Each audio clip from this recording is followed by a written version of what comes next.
เจ้าวาระที่5พิจารณาและอนุมัติแผนการดำเนินธุรกิจของบริษัทปี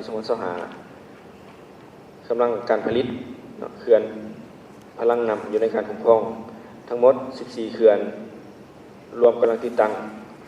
947.2 เมกะวัตต์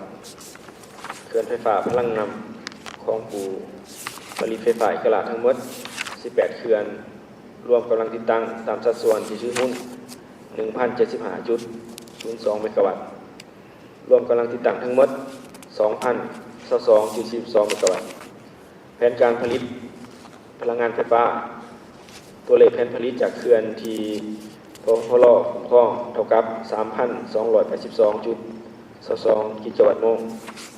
ตัวเลขแผนผลิตจากเขื่อนผู้ผลิตไฟฟ้าอิสระที่พลเอาถือหุ้นเท่ากับ 4,385.89 กิกะวัตต์โมงตามสัดส่วนที่ถือหุ้นรวมตัวเลขแผนผลิตพลังงานปี2025ทั้งหมดเท่ากับ 7,668.11 กิกะวัตต์โมง 2. การจำหน่ายพลังงานไฟฟ้าแผนการจำหน่ายจากเขื่อนที่พลคุ้มครองเท่ากับ 3,231.58 กิกะวัตต์โมงแผนการจำหน่ายจากเขื่อนผู้ผลิตไฟฟ้าอิสระที่พลเขาถือหุ้นเท่ากับ 4,385.89 กิกะวัตต์โมงอีกตามสัดส่วนการถือหุ้นรวมตัวเลขแผนการจำหน่ายพลังงานในปี2025ทั้งหมดเท่ากับ 7,617.48 กิกะวัตต์โมงข้อ 3. การลงทุนของในการขยายกำลังการติดตั้งในปี2025พลจะสืบต่อลงทุนในโครงการต่างๆโดยเฉพาะบรรดาโครงเขื่อนที่ได้ระบุไว้ในหนังสือส่วนสื่อของพลรวมทั้งโครงการใหม่อื่นเช่นข้อ 1. แผนลงทุนในทรัพย์สินและเบี้ยคุ้มครองต่างๆจำนวน 275.83 ตื้อกีบ 2. แผนลงทุนในโครงการ IPP จำนวน 37.77 ตื้อกีบ 4. การมอบพันธะให้รัฐพลมีพันธะให้รัฐประกอบด้วยค่าผักหลวง 1% ของรายรับจากการขายไฟฟ้าก่อนมูลค่าเพิ่มก่อนกำไรก่อนรายได้ร่วมแผนการมอบพันธะให้รัฐบาลทั้งหมดในปี2025ประมาณ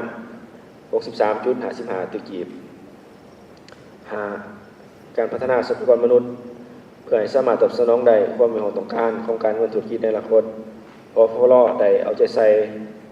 ยกระดับความรู้ความสามารถให้แก่พนักงานกรรมกรอย่างเป็นระบบต่อเนื่องและมีแผนอบรมให้พนักงานทั้งภายในและต่างประเทศข้อ 6. เวียกสิ่งแวดล้อมและสังคมพลได้ประกอบพันธะในการคุ้มครองเวียกสิ่งแวดล้อมสังคมและพัฒนาชุมชนประกอบด้วย2ภาคส่วนคือการปฏิบัติพันธะตามสัญญาสัมปทานรวมมีเวียกคุ้มครองอ่างตงเวียกงานคุ้มครองสิ่งแวดล้อมอ้อมขางเขื่อนและเวียกคุ้มครองคุณภาพน้ำการปฏิบัติพันธะในการมีส่วนร่วมของชุมชนและอำนาจการปกครองท้องถิ่นสภาบริหารได้พิจารณาอย่างละเอียดแล้วเห็นดีให้กองประชุมสามัญผู้ถือหุ้นพิจารณาอนุมัติเอาแผนการดำเนินธุรกิจของบริษัทในปี2025ต่อไปขอเรียนเชิญทานประธานสิต่อดำเนินกองประชุมด้วยขอบใจท่านผู้มีการใหญ่ซึ่งในวาระที่5นี้ก็เป็นการพิจารณาและอนุมัติการดำเนินธุรกิจปี2025ก็เชิญบรรดาท่านถ้าท่านใดยังมีคำถามหรือมีเสนอพันกรรมข้อดังกล่าวนี้ก็สามารถเสนอหรือว่าถามได้แล้วก็เชิญบรรดาท่านเชิญนำบัตรมีเนาะในโอกาสต่อไปนี้เสนอให้กองประชุมพิจารณาอนุมัติแผนดำเนินธุรกิจปี2025ของบริษัทไฟฟ้าลาวมหาชนในนี้กองประชุมจะต้องในลงมติลงคะแนนเสียงหลายกว่าครึ่งหนึ่งของจำนวนเสียงที่เข้าร่วมกองประชุม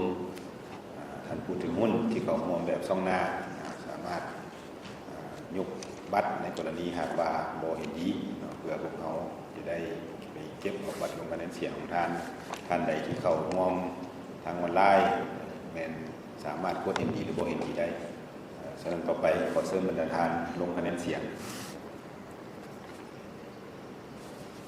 วันนี้ผลของการนับคะแนนเสียงเป็นได้สำเร็จเรียบร้อยแล้วมันมีผลดังนี้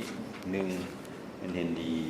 มีจำนวนทั้งหมด 1,544,132,192 เสียงหุ้น